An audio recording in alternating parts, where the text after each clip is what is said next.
क्या हुआ, जरासंध यवन देश के एक राजा कालयवन को लेकर के, उसकी सहायता लेकर के मथुरा पर आक्रमण करने आ गया। कालयवन को वरदान था, उसे युद्ध में किसी भी अस्त्र शस्त्र से मारा नहीं जा सकता। स्वयं भगवान शिव ने वरदान देकर रखा था, तुम्हारी मृत्यु किसी भी अस्त्र शस्त्र से, किसी के हाथों युद्ध में नहीं होगी। तो बलराम जी ने कहा अब क्या करोगे? श्री कृष्ण ने कहा मारने का तो मैं इसे अभी तुरंत मार सकता हूं, लेकिन हमारे आराध्य देव भगवान शिव का वरदान है, शंकर जी के वरदान का अपमान मैं नहीं कर सकता। शिव जी मेरे स्वामी हैं, मैं तो उनका एक दास हूँ, इसलिए उनके वरदान का अपमान मैं नहीं कर सकता। तो बलराम जी ने कहा फिर क्या करना है? इतने सारे लोग हैं, वो सेना लेकर आ रहा है, अस्त्र शस्त्र से तो मरेगा नहीं, हम क्या करें? भगवान ने कहा करना क्या है, इस स्थान को ही छोड़कर चले जाते हैं, इस जगह को छोड़कर चले जाते हैं। तो बलराम जी ने कहा कहाँ जाना है? श्री कृष्ण ने कहा मैंने समुद्र के बीचों बीच द्वारिका का निर्माण करवा लिया है विश्वकर्मा जी से, आप देख लीजिए, द्वारिका में लोगों को लेकर चलते हैं। तो रातों रात अपनी योग शक्ति से, अपने दिव्य बल से भगवान श्री कृष्ण सारे लोगों को लेकर मथुरा से द्वारिका चले गए। द्वारिका जो चले गए तो द्वारिका में भागवत महापुराण में वर्णन है, सारे सुंदर लोग थे, सारे स्वस्थ लोग थे, सारे युवा लोग थे, इन सब को लेकर गए, लेकिन जितने भी बूढ़े थे, जितने भी बीमार थे, सबको छोड़ दिया। जो भी बूढ़े थे, बीमार थे, किसी को लेकर नहीं गए। वहाँ जाकर भी अशांति फैलाएगा, वहाँ जाकर भी द्वारिका के वैभव को नष्ट करेगा, वहाँ जाकर भी खांसता रहेगा, पता नहीं क्या क्या करता रहेगा, सबको छोड़ दिया। सबको तो लेकर आ गए, जो भी बूढ़े बीमार रोगी लोग थे उन सबको छोड़ दिया। अब उन सबको जब छोड़ दिया,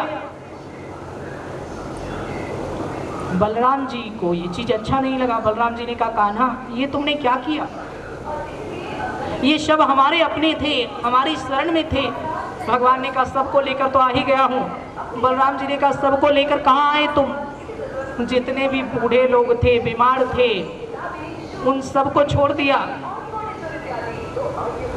क्या तुम्हारी कृपा का अधिकार केवल युवा, धनी और सुंदर लोगों को ही है? उन सब की रक्षा कौन करेगा? भगवान ने कहा छोरा कहाँ, वो तो आपके लिए छोड़ दिया है। इन सब को मैं लेकर गया हूं और जो बचे हैं उनको आप लेकर जाओगे, आपके लिए छोड़ दिया। संतों ने इसका भावार्थ बताया है।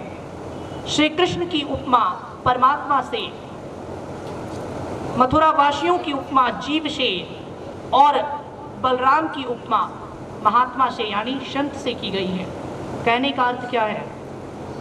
भगवान अपनी शरण में केवल उन्हीं को लेते हैं जो उस लायक होता है, नालायक को नहीं ले सकते। जो उनके लायक है वो उन्हीं को अपनी शरण में लेंगे। उनकी कृपा केवल उन्हीं को मिल सकती है जो उस योग्य है, जो उस लायक है। जिसकी इच्छा वो उनके पास चला जाए ऐसा नहीं है। इसलिए संतों की दया ईश्वर से भी कहीं अधिक विशाल होती है। जिनको सब छोड़ देते हैं उनको सच्चे सद्गुरु मिल जाएं, उनकी आभा में जो बैठ गया, उनके सानिध्य में जो चला गया,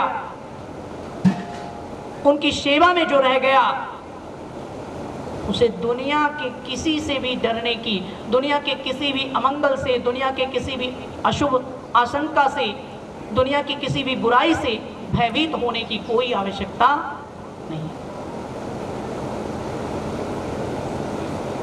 उनका अशुभ तो कोई कर ही नहीं सकता।